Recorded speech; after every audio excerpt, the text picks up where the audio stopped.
दिनै दुलाराय बर' फरायसा आफादनि नामा माथ्र नामल'सै नाथाय दिनै बिथांमोननि मावनाया दिनै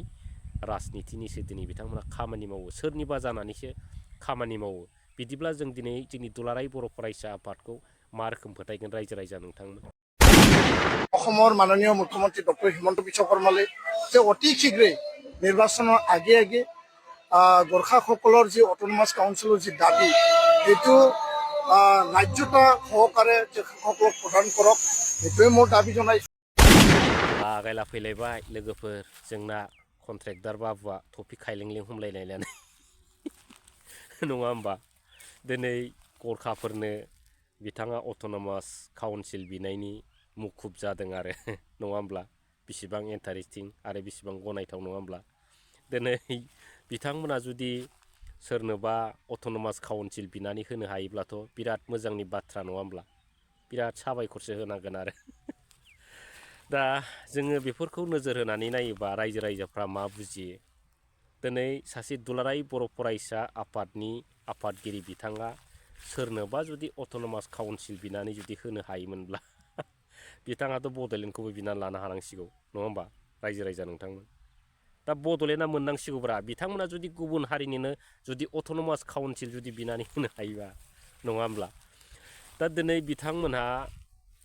गाव गावनि पलिटिकेल लाबालाबनि थाखाय गाव गावनि जेनाखि पलिटिकेल हान्जाफोरखौ गोख्रों खालामनो थाखाय बिथांमोनहा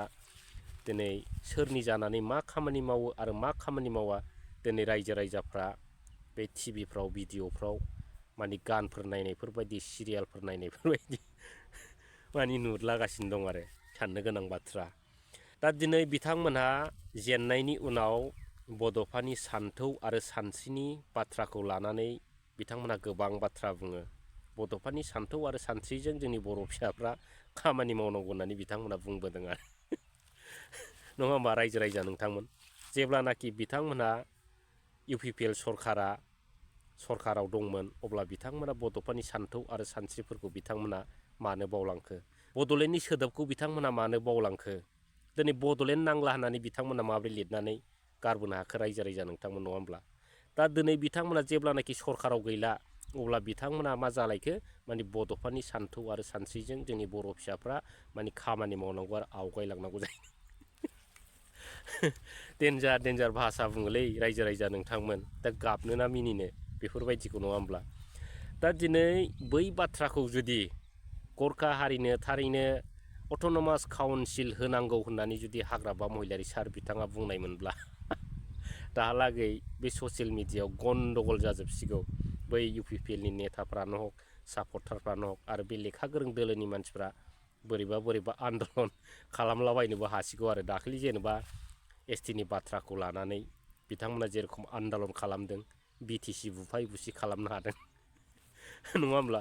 बेफोरबायदि परिस्थितिखौ दिनै बिथांमोना लाबोसिगौ रायजो राजा नोंथांमोन दा दिनै बिथांमोना टटेलि लाजिनांगौ जिखुनु हक रायजो राजा नोंथांमोन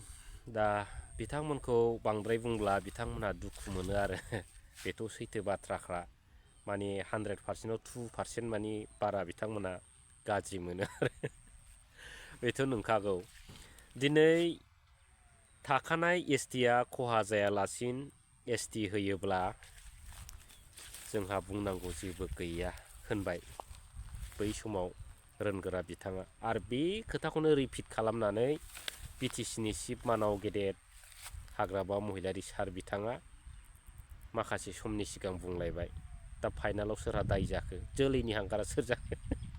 हाग्रामा महिलारि सारखौसो बिथांमोनहा लागायलायबाय नङा होमब्ला दा दिनै बिथांमोननि टारगेटआनो हाग्रामा महिलारि सार बिथांनि गादिखौ माबोरै सेख'नो हागोन बिथांनि दोलोआ मा रोखोम जोबगोन दिनै बिथांमोनहा गोबां दोलो लोगो लानानै माने फेर फाथिबाय थानायखौ जों दिनै नुदों दिनै बिथांमोना 26टा जनजातिनि बाथ्रा बुङो 26टा जनजातिखौ लानानै दिनै बिथांमोना बिपिएफ दोलोखौ नासयनायनि राजनितिखौ खालामबोबाय थायो